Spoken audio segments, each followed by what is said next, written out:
Hey guys, so as you know with Ecollar layering, you can start layering once they know their commands. So we've been doing a pretty good job with her, letting her sit, her down, her heel, and then she worked on place all day yesterday to kind of just settle down inside versus being a wild woman. Good girl. Yep.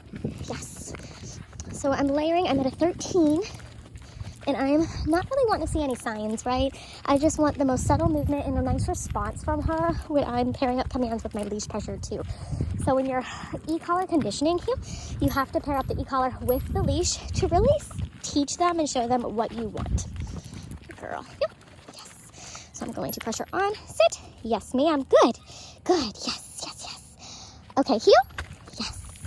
Good. Heel. Yes. Good. So anytime she goes farther in front of me, out of this heel position, pressure with my e-collar and my leash, bring her back. Heel. Good girl. Heel. Yes. Heel. Yes. Good. So I'll stop and sit. Yes. Good girl. Good. Heel. Yes. Good. Good job. So pressure. Sit. Yes. Good. See, she's like, oh, the dogs are all playing back there. Heel. Yes. Good girl. Heel. Yes. Sit. Yes. Good girl. Down. Down. Yes. So the moment I say down, leash pressure to the floor, pressure on the moment I say down. There are no options to get her to do it first. It's just automatically set her up, pressure on, go ahead and do what we asked, get her in that habit of just following through. Heel. Good girl, yes. Heel. Yes. Good. Heel. Yes. Good. Heel. Yes. Good. Sit. Yes, good. Down. Yes. And you see how I'm using my leash hand to do most of my guiding to the floor? I'm not using my right hand, which my phone is in. I'm using my leash hand to guide and do everything. Okay, heel. Good girl, yes. That leash hand's sort of by my back pocket. Heel.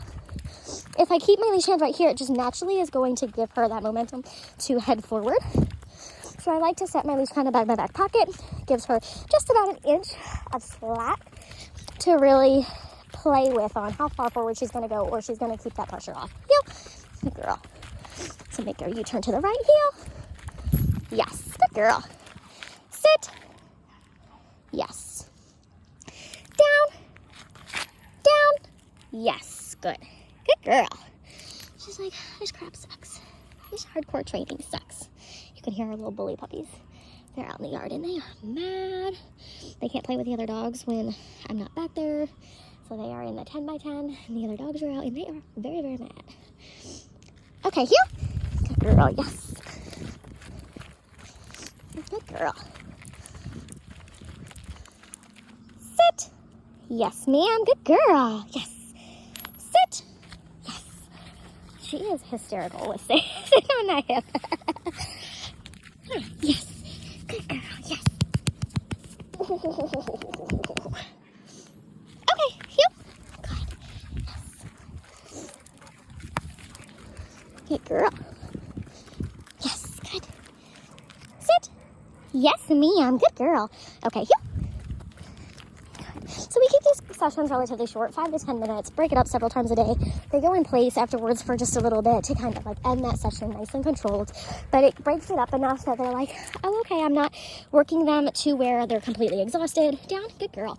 But they are like, oh, okay, like they're left with wanting more instead of completely worn out. They're not having fun, all of that fun stuff. And little girl is in season, Mom. So all right, you guys.